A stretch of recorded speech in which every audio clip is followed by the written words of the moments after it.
నమస్తే, నేను మీ కుప్ప పద్మిని. ఇన్నాళ్ళు మీ సపోర్ట్ ని నాకు అందిస్తూ, మీ ప్రేమని నాకు అందిస్తున్న ప్రతి ఒక్కరికి కృతజ్ఞతలు.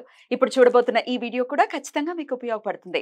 లైక్, షేర్ అండ్ సబ్స్క్రైబ్ చేసి మీ ఇష్టాన్ని అలాగే మీ సపోర్ట్ ని నాకు అందించండి. అలాగే ఈ వీడియో పట్ల మీ అభిప్రాయాన్ని కమెంట్ సెక్షన్ లో కమెంట్ చేసి నాకు తెలియజేయండి. నమస్తే. Welcome to our channel. నేను పద్మిని. ప్రస్తుతం పాటు ప్రముఖ ఆధ్యాత్మికవేత్త, వాస్తు జ్యోతిష పండితులు, లలిత ఉపాసకులు, వాస్తు జ్యోతిష శిక్షణ నిపుణులు బ్రహ్మశ్రీ నానాజీ పట్నాయక్ గారు మనతో పాటు ఉన్నారు. మాట్లాడదాం. సార్ నమస్తే. సార్ శ్రీమాత్రే నమః. Sir, many happy returns of the day sir. పుట్టినరోజు శుభాకాంక్షలు. మీకు ఎన్నో సార్లు చెప్పాను, నాకు ఎన్ని సార్లు చెప్పినా మళ్ళీ కొత్తగానే అనిపిస్తుంది. You are my favourite person, అందులో ఎటువంటి సందేహం నిజంగా. అయ్యో, ఛానల్ స్టార్ట్ చేయడం కంటే ముందు కూడా నేను మీ వీడియోస్ ని ఫాలో చేయటం, మీకు ఫ్యాన్ అవ్వటం, ఈయన నవ్వితే చూడాలని ఉంది అని అనుకోవటం, కానీ ఎంత చక్కగా నవ్వుతూ నవ్విస్తూ ఎంత జోవియల్ గా అసలు ఏ వీడియోలోనూ నవ్వలేదు. ఈయన చేత ఎలా నవ్వించాలి అనుకోవటం, కానీ మీరే ఎప్పుడు నవ్విస్తూ, మీరు వచ్చినప్పుడంతా చాలా ప్రశాంతంగా ఉంటుంది. Every Tuesday my Tuesday starts very beautifully. ఇది బాటమ్ ఆఫ్ మై హార్ట్ నుంచి చెప్తున్నటువంటి మాటలు. మీరు ఎప్పటికీ చాలా చాలా ఆనందంగా ఆయుర ఆరోగ్యాలతో ఉండాలని నేను మనస్ఫూర్తిగా కోరుకుంటున్నాను. థాంక్స్ అమ్మా. మీరు కూడా ఎప్పుడు అమ్మవారి అనుగ్రహంతో మీరు ఎప్పుడు చల్లగా ఉండాలి. Thank you sir. మన ప్రేక్షకులందరూ కూడా చల్లగా ఉండాలి. అమ్మవారి అనుగ్రహంతో ఎప్పుడు వాళ్ళకి, మన ప్రేక్షకులందరికీ కూడా ప్రాబ్లం ఏమొచ్చినా అమ్మవారు అలా పక్క నుండి నడిపించాలని కోరుకుంటున్నాను. సో పుట్టినరోజు నాడు అనుకోకుండా మీ సమయాన్ని ఇవ్వటం అనేది డెఫినెట్ గా నాకు చాలా ఆనందాన్ని ఇస్తుంది. సో పుట్టినరోజుని అసలు మీరు ఎలా జరుపుకుంటారు? మీ అమ్మగారు ఎలా చేసేవారు మీ పుట్టినరోజుని?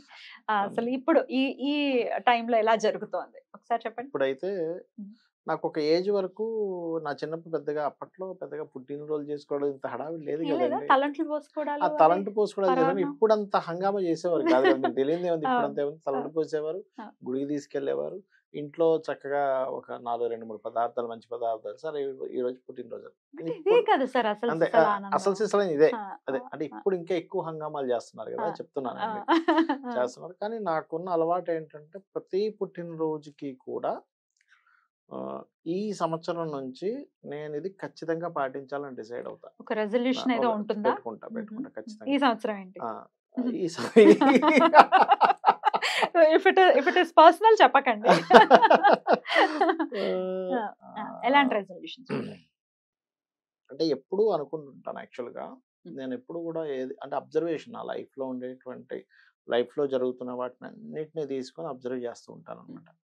ఈసారి ఏమనుకున్నానంటే, ఈ రోజు నుంచి మనం ఏం చెప్తున్నాం అని కాదు, వాడికి ఏం అర్థం అవుతుందనే పాయింట్ ఆఫ్ వ్యూలో మాట్లాడాలి. ఎప్పుడు మాట్లాడినా మనం ఏదో ఒక విషయాన్ని చెప్పేస్తున్నాం అనుకుంటాం ఎదుటి వ్యక్తికి, కానీ వాడికి అంటే అవతల వ్యక్తికి ఉన్నటువంటి, స్త్రీ కావచ్చు పురుషుడు కావచ్చు, వాళ్ళకు ఉన్నటువంటి మైండ్ సెట్ ఎంతవరకు ఉంది, ఎట్లా ఉంది, దాన్ని బట్టి ప్రొడిక్షన్ ఇవ్వాలి. దాన్ని బట్టియే ప్రొడిక్షన్ అని కదా. ప్రొడిక్షన్ అయితే అట్లాగే ఇస్తా. కామన్ గా మాట్లాడేటప్పుడు కూడా అవతల వాళ్ళు ఎంతసేపు వాళ్ళ పాయింట్ ఆఫ్ వ్యూ నుంచి ఆలోచిస్తారు, మన పాయింట్ ఆఫ్ వ్యూ నుంచి అస్సలు ఆలోచించరు. కాబట్టి ఇంకా మాట్లాడే విధానంలో ఇంకా చాలా జాగ్రత్తగా ఉండాలని డిసైడ్ అయ్యి. అయ్యో మీరే అంత జాగ్రత్తగా, మా బోటి వాళ్ళ పరిస్థితులు ఏంటండి? ఎందుకంటే అమ్మా, అంటే నేను ఎప్పుడు నమ్ముతాను ఈ సిద్ధాంతాన్ని. రామ బాణం లాగా, ఒకసారి రాముడు బాణం వేస్తే వెనక్కి ఎలా రాదో, మాట కూడా అంతే చాలా ముఖ్యమైనటువంటిది. అందుకని ఇంకా కేర్ గా ఉండాలి అస్సలు. ఎందుకంటే ఇంకోటి ఏంటంటే, ఈ విషయం ఎందుకు చెప్తున్నానంటే పర్టికులర్ గా, ఇప్పుడు మీకు మీరు పొద్దున్న ఇప్పుడు మీరు నాతో ఫోన్ చేసినప్పుడు మీకు ఒక మాట అన్నాను, ఏమంటే బుధుడు ఇప్పుడు నీచబడి ఉన్నాడు, ప్రెసెంట్ డెబిలిటేషన్ లో ఉన్నాడు. సో ఏప్రిల్ 11th వరకు, సో మే 11th వరకు కూడా జాగ్రత్తగా ఉండాలి. సో మే 11th వరకు ఎవరైనా మాట్లాడేటప్పుడు చాలా జాగ్రత్తగా మాట్లాడాలి, కమ్యూనికేట్ చేసేటప్పుడు చాలా జాగ్రత్తగా కమ్యూనికేట్ చేయాలని చెప్పాను. గుర్తుంది కదా. అది 12 రాసుల వారికి కూడా ఒక్కొక్క రకమైన ఇది ఉంటుంది చెప్పాలంటే. సో అందుకని ఇంకాస్త కేర్ తీసుకుంటున్నారు. ఇంకాస్త కేర్ తీసుకోవాలి. ఈ ఏప్రిల్ 11th వరకు కూడా 12 రాసెస్ వారికి ఒక్కొక్క డిఫరెంట్ ఉంటుంది, నేను చెప్తాను తప్పకుండా. అండ్ మీరు చాలా విషయాల్లో ఇన్స్పైర్ చేస్తూ ఉంటారు సార్. నాకు చాలా చాలా ఆశ్చర్యపరిచే అంశం ఏంటి అంటే, ఈ 2 ఏళ్లలో ఇంచుమించు మన జర్నీ 2 years నుంచి సాగుతోంది కదా, ఎప్పుడు ఎవ్వరి గురించి అసలు ఎప్పుడు మీ నోట్ నుంచి నెగటివ్ వినను. చాలా పాజిటివ్ గా, అసలు ఎవరి గురించి ఫస్ట్ ఆఫ్ ఆల్ మాట్లాడరు. వచ్చినంతసేపు ఏదో చిన్న పిల్లల్లాగా మాట్లాడుకోవడం, నవ్వుకోవడం, టాపిక్లు చెప్పుకోవడం, వెళ్ళిపోవడం, ఇట్లానే ఉంటుంది. ఎవరి గురించి ఎప్పుడు పరోక్షంగా మాట్లాడరు, పరుషంగా మాట్లాడరు. ఎట్లా సాధ్యపడుతుంది సార్? అంటే మనకి శాస్త్రాలు చెప్పినవి అవి కదమ్మా. ఉమ్, మనకి ఉమ్, మహాభారతాలు కానీ, రామాయణాలు కానీ, ఉమ్, లేకపోతే మనకి ఉన్నటువంటి భగవద్గీతలో కానీ చెప్పింది అదే కదా. ఉమ్. మనం అవన్నీ చదువుకొని విన్నందుకు మరి మనం అట్లా ఆచరణ. ప్రవర్తించకపోతే, ఆచరించకపోతే దానికి ఉమ్, అర్థమే ఉంది. right. మా పిల్లలకు కూడా నేను ఎప్పుడు కూడా మీరు మంచి మంచి ర్యాంకులు రావాలని ఎప్పుడూ అనలేదు. ఉమ్, వాళ్ళకి చెప్పింది ఎప్పుడు కూడా ఏంటంటే, నాన్న సమాజంలో ఇలా ఉంటారు. సో నువ్వెప్పుడు ఇట్లా మాట్లాడాలి, ఇలా ప్రవర్తించాలి, ఇట్లా ఉండాలనేదే చెప్పుకుంటూ వెళ్తా గానీ, నువ్వు కంపల్సరీ ర్యాంకులు కొట్టాల్సిందే, నువ్వు ఇంత చదవాల్సింది, అంత చదవాల్సింది అసలు చెప్పను నేను. Right, right. నార్మల్‌గా వాళ్ళు కూడా పెద్ద పెద్ద ర్యాంకులు ఏం కొట్టరు. నార్మల్‌గా చదువుకుంటారు వాళ్ళు. And you're happy with that. Happy that. Um, నేను ఉమ్, చాలా హ్యాపీ. ఉమ్, ఎందుకంటే వాళ్ళు నేను ఒకటే ఫీల్ అవుతా. ఉమ్. వాడు ర్యాంక్ కొట్టి ఉమ్. అవతల వాళ్ళని ఇబ్బంది పెట్టేవాడైతే ఏం సమాజానికి ఏం లాభం? Exactly, exactly. Correct. వాడు ధర్మం గురించి తెలుసుకోకుండా అవతల వాళ్ళని ఇబ్బంది పెట్టేలా తయారైతే వాడు స్టేట్ ర్యాంక్ వస్తే ఏం లాభం నాకు? మీకు చెడ్డ పేరు అలా బాగోకపోతే బాగోదు కదా. వేరే వాళ్ళు ఇబ్బంది పెడతారు కదా. వేరే నాకు వాళ్ళు చెడ్డ పేరు రావడం, అబ్బాయికి చెడ్డ పేరు రావడం కాదు, వేరే వాళ్ళు ఇబ్బంది పడతారు ఆ నేచర్ వల్ల. ఫస్ట్ నేచర్ సెట్ చేయాలంటాను ఇప్పుడు పిల్లల్ని. Beautiful sir. సార్ మీ జర్నీలో మీకు బ్యాక్ బోన్ ఖచ్చితంగా మీ శ్రీమతి గారు. మా శ్రీమతి గారు బ్యాక్ బోను. నాకు లైఫ్ లో ఒకే ఒక మాట, మా మదర్ చెప్పిన ఒకే ఒక మాట నా లైఫ్ లో మంచి స్టేజ్కి తీసుకెళ్ళిన. ఇది ఏంటా మాట సార్? ఆ మాట ఏంటంటే, నేను చిన్నప్పుడు ఇట్లాగే నేను ఎక్కువగా అంటే బాగా అలవాటు ఉన్న పని ఏంటంటే, నాకు బొమ్మలు వేయడం బాగా ఇంట్రెస్ట్. చిన్నప్పటి నుంచి బొమ్మలు వేయడము, సైకాలజీ అబ్జర్వ్ చేయడము, ఇవి ఎక్కువ ఇంట్రెస్ట్. మార్క్స్ నాకు అంతంత మాత్రంగా వచ్చేవి. మా ఇంట్లో భయంకరంగా నన్ను దాని మీద నేను పడేవాడిని ఎక్కువగా, చదవట్లేదని. అప్పుడు మా మదర్ ఎప్పుడు ఒక మాట అనేది, అరే ఇప్పటికీ మించిపోయింది లేదు అనేది ఒక మాట, ఒకటే మాట, ఇప్పటికీ మించిపోయింది లేదు, ఈ రోజు నుంచి నువ్వు ప్రారంభించు. ఆ ఒక్క మాట నాకు లైఫ్ లో చాలా విషయాల్లో ఉపయోగపడిందండి. చాలా విషయాల్లో ఇంకా అసలు అడగొద్దు. అరే ఒక్క మాట చాలా, అసలు భగవద్గీతతో సమానం నాకు ఒక్క మాట.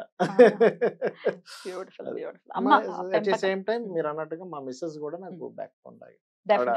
చాలా ఓపిక్గా ప్రతి విషయంలో కూడా చాలా ఓపిక్గా నాతో ఉంటుంది. ఇంకా చిన్న చిన్నవి కామన్ గా ఉంటాయి కదండి లేడీస్ కు ఉండేది, ఇది ఉంటుంది అది మనం అర్థం చేసుకోవాలి. ఇబ్బంది అని కాదు అక్కడ, ఇంకా వాళ్ళకు ఉండే చిన్న చిన్న సరదాలు కావచ్చు, అట్లాంటి విషయాలు మనం ఎప్పుడైనా టైం ఇవ్వకపోతే ఉండేది కామన్. కాబట్టి నేను పర్టికులర్ టైం ఇస్తాను, ఇవ్వను కాదు. కాకపోతే ఇంకా ప్రతి మనిషికి కూడా ఒక అంటే మనం ఎంత అవతల వాళ్ళకి మనకెంత చేస్తున్నా, మనం ఇంకోరికి ఎంత చేస్తున్నా, వాళ్ళు పర్సనల్ గా కొన్ని అనుకున్నవి మనం ఎక్స్పెక్ట్ చేయలేము ఒక్కోసారి. అవి చిన్న చిన్న ఉంటాయి. అర్థం చేసుకోవాలి. ఎవరైనా 100% నేను చేస్తున్నా అంటే అబద్ధమే. 90% రీచ్ అవ్వగలరు, 10% పోతుంది. పెంచిన తల్లికి అయినప్పటికీ. సార్ మీరు జ్యోతిష్యం ఎంత అక్యురేట్ గా చెప్తారో, వాస్తు కూడా అంత అక్యురేట్ గా, మీరు ప్రత్యేకించి మా ఇంటిని సవరించిన తర్వాత వచ్చినటువంటి రిజల్ట్స్ అమోఘం, అందులో ఎటువంటి సందేహం లేదు.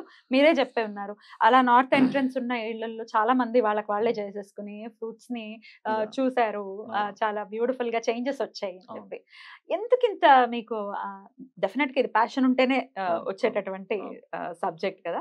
అటు ఆస్ట్రాలజీతో పాటు వాస్తు అంటే మీకు ఎందుకు అంత పర్టికులర్ గా ఇష్టం? ఎందుకు ఇష్టం అంటేనండి, నాకు వాస్తులో నా అంతటి నేను చేసుకున్నప్పుడు నాకు రిజల్ట్స్ కనబడ్డాయి, చాలా స్పష్టంగా నా జీవితంలో రిజల్ట్స్ కనబడ్డాయి. దాని మూలాలు ఏమున్నాయని చెప్పి దాన్ని తీసి ఒక్కొక్క శ్లోకం మనకి విశ్వకర్మ ప్రకాశిక ఎందుకు చెప్పాడు, దాని మీద నేను ప్రయోగాలు చేసి పనిగట్టుకొని. ఇప్పుడు చూడండి, ఒకసారి అంటే ఎట్లా అంటే, పడమర నైరుతిలో బాత్రూమ్ ఉండకూడదు, ఉంటే రెమెడీ చేసుకోవాలి. రెమెడీ చేసుకోకపోతే అది పిల్లల చదువు మీద ఎఫెక్ట్ చూపిస్తుంది. నిజంగానే చూపిస్తుంది అని అట్లా వదిలేసా కొన్ని రోజులు. ఆ పిల్లల మీద చూపించింది. అంటే నేను ప్రాక్టికల్ గా చూసుకోవాలి కదా. మీ పిల్లల మీద అంటే నా ఆలోచన ఏంటంటే, సరే చూపిస్తుంది కదా, ఏమైపోద్ది మహా అంటే ఒకసారి ఫెయిల్ అవుతాడేమో, కానీ మనకి ప్రాక్టికల్ నాలెడ్జ్ వస్తుందిగా. ఏమైపోద్ది ఒకసారి ఫెయిల్ అవుతే ఏమవుద్ది మహా అంటే, మనం కంగారు పడిపోతారు, భయపడిపోతారు, కానీ ఒకసారి ఫెయిల్ అయితే ఏమవుతుంది. కానీ ఈ ఎక్స్పీరియన్స్ వల్ల ఇంకోరికి మంచి చేయొచ్చు కదా. నేను ప్రయోగమే చేయకపోతే నా డబ్బులు పోతాయేమో, నేను ఫెయిల్ అవుతానేమో అని భయపడుతూ కూర్చుంటే ఎట్లా మంచి చేస్తాం? రీసెర్చ్ చేయకపోతే పుస్తకాల్లో ఉంది, మనకి శాస్త్రాల్లో మహర్షులు చెప్పింది ప్రతిదీ శ్లోక సహితంగా ఉంది. పడమర నైరుత్యో మృదయే విద్యాభ్యాసం మందిరం అని చెప్పాడు. అక్కడ సుగ్రీవ్ అనే పదం ఉంటుందని చెప్పాడు. ఆ సుగ్రీవ్ అనేటువంటి పదం ఎసెన్స్ చెప్తుంది, మనం దేని గురించి చదువుతున్నాము దానికి సంబంధించినటువంటి విషయాన్ని చాలా క్లారిటీ ఇస్తుందని చెప్పింది. కానీ నాకు ప్రూవ్ అవ్వాలి కదా, దానికి మీరు ప్రాక్టికల్ గా మీ ఇంట్లోనే ప్రాక్టికల్ గా చేశారు. చేసుకోవాలి కదా, చేసుకోకపోతే ఎట్లా? రెమెడీ చేసిన తర్వాత రెమెడీ చేసిన తర్వాత మళ్ళీ ఇంకా సెట్ అయిపోయింది. సెట్ అయిపోయింది. రెమెడీ 2 రకాలుగా చేసుకోవచ్చు. ఒకటి అక్కడ ఏదైనా బ్రాస్ పట్టి వేయొచ్చు, అక్కడ ఏదైనా కమోడ్ ఉంటే గనక, బాత్రూమ్ కమోడ్ ఉంటే గనక. రెండవది పిల్లలకి శ్యామలా దండకం నేర్పిస్తే కూడా క్లియర్ అయిపోతుంది. క్లియర్ అయిపోతుంది. అద్భుతం. సో అట్లా ప్రాక్టీస్ లో ఇంకా ఇంకా ప్రేమ పెరిగిందా ఈ సబ్జెక్ట్ మీద మీకు? ప్రేమ పెరిగింది. అంటే ఎందుకంటే కొన్ని వందల ఇళ్లలో, కొన్ని వందల వేల ఇల్లు చూసుంటాను ఇప్పటికి నేను. ఆ ఇళ్లలో ఏంటంటే పర్టికులర్ గా ఆ పర్టికులర్ పాయింట్స్ ఉన్నప్పుడు ఆ ఇబ్బంది కలగడం. అబ్జర్వ్ చేస్తా. ఎందుకంటే ఒకసారి నేను బాక్సింగ్ చేస్తారు చూసారా, ఆ బాక్సింగ్ ది ఎక్కడ పెడితే ఎటువంటి రిజల్ట్స్ వస్తాయనే దానికోసం నేను ప్రయోగం చేశాను. అసలు బాబోయ్, అసలు మామూలుగా ఉండదండి దాని అయితే. అసలు అవునా? అదొకసారి చేశాను. అండ్ వర్గు అంటారు, అంటే ఈ పేరు గల వాళ్ళకి ఏ డైరెక్షన్ లో నివసిస్తే మంచిది అనేటువంటి. వర్గుని ఎలా మరి ఎలా వర్గుని ఆ నుంచి అమ్మహా వాళ్ళకి తూర్పు, ఉత్తరము, దక్షిణం పనికి వస్తుందని ఉంటుంది. అక్యురసీ ఉంటుందండి, ఖచ్చితంగా ఉంటుంది, ఖచ్చితంగా పనిచేస్తుంది. అది పనిచేస్తుందో లేదో చూడడానికి కావాలని నేను వ్యతిరేక వర్గంలోకి వెళ్ళి ఇంట్లో ఉన్న పరిస్థితులు కూడా చూసా.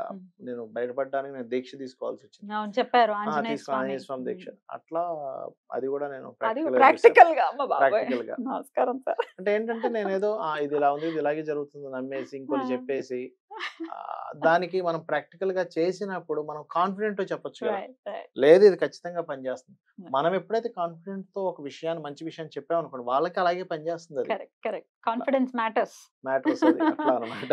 Beautiful sir, beautiful. అద్భుతమైనటువంటి వ్యక్తులు మీరు నాకు నా జీవితంలో. ఖచ్చితంగా మన జర్నీ ఇలాగే సాగాలి. ఇది షూటింగ్స్ గా ఉన్నా లేకపోయినప్పటికీ మీ గైడెన్స్ ఎప్పటికీ మాకు ఉండాలి. అమ్మవారి అనుగ్రహం అండి. అంటే నేను ఏమనుకుంటానంటే, జ్యోతిష్యం కానీ, వాస్తుశాస్త్రం కానీ, లేదా ఒక రెగ్యులర్ గా ఒక వ్యక్తి టెంపుల్ కి వెళ్తున్నాడన్నా, ఎవరికైనా ఆ వ్యక్తి సహాయపడగలుగుతున్నాడనో, పేదవాడికి ఒక అన్నం ప్యాకెట్ ఇస్తున్నాడన్నా, అది అమ్మవారి అనుగ్రహం ఉంటేనే అవుతుందండి, లేకపోతే కాదు. మనం అంత సింపుల్ కాదు, చాలా ఎంతో అనుగ్రహం ఉంటే కానీ నువ్వు రోజు టెంపుల్కి వెళ్ళలేమంటారు. చాలా మంది అంటుంటారు నేను దేవుణ్ణి నమ్మను అంటాను. నేను ఏమంటానంటే, నువ్వు నమ్మడం కాదు, ఫస్ట్ అనుగ్రహం లేదు అక్కడ. ఆవిడ నీకు మొక్కించుకోవాలంటే నువ్వు ఫస్ట్ ఆవిడ అనుగ్రహించాలి. అనుగ్రహించుకుని నువ్వు నమ్మను అదేం పెద్ద విషయం కాదు. అనుగ్రహం పొందటం విషయం. నీకు అనుగ్రహం లేక నీకు నమ్మకూడదు అనే ఫీలింగ్ కలుగుతుంది. అనుగ్రహం ఉంటే ఆ ఫీలింగ్ రాదు నీకు. అద్భుతం సార్, అద్భుతం. ఒక సిస్టర్ లాగా నన్ను మీరు ట్రీట్ చేస్తారు. సో డెఫినెట్ గా ఆ ప్రేమని, అభిమానాన్ని ఎప్పటికప్పుడు చూస్తూనే ఉంటాను. Thank you so very much. మీరు నోరు విప్పి ఎప్పుడు చెప్పరు, ఎందుకో చెప్పేశారు నాకు ఈరోజు బర్త్డే అని. అంటే నేను మీరు ఏదో ఫ్రూట్స్ చెప్పిస్తానంటే అదే నా బర్త్డే మీకు తెలుసా అన్నారు. అసలు మనం వచ్చే ఎప్పుడు టాపిక్ రాలేదు. But once again many more happy returns of the day. ఒక చిన్న కేక్ ఒక్కసారి మీరు కట్ చేస్తే. Thank you sir. మరి మీరు కూడా సార్ కి విషెస్ ని తెలియజేయండి. మరి పాట పాడదామండి. Happy birthday to you, happy birthday to you, happy birthday, happy birthday, happy birthday to you. May God bless to you. May God bless to you. ఇంకొంచెం ఎంటర్టైన్మెంట్ కావాలి అనుకుంటే, పుట్టినరోజు జేజేలు చిట్టి పాపాయి, నీకు ఇలాగే పండగ జరగాలి, పండగ జరగాలి. Happy birthday sir. సార్ మేం పెట్టాలి సార్, మీ బర్త్డే పెడతానండి. ఏం పెట్టాలి sir? Many many many many happy returns of the day sir. చాలా చాలా చాలా చాలా హ్యాపీగా ఉండాలి మీరు. గట్టిగా చప్పట్లు వేసుకోండి అబ్బాయిలు.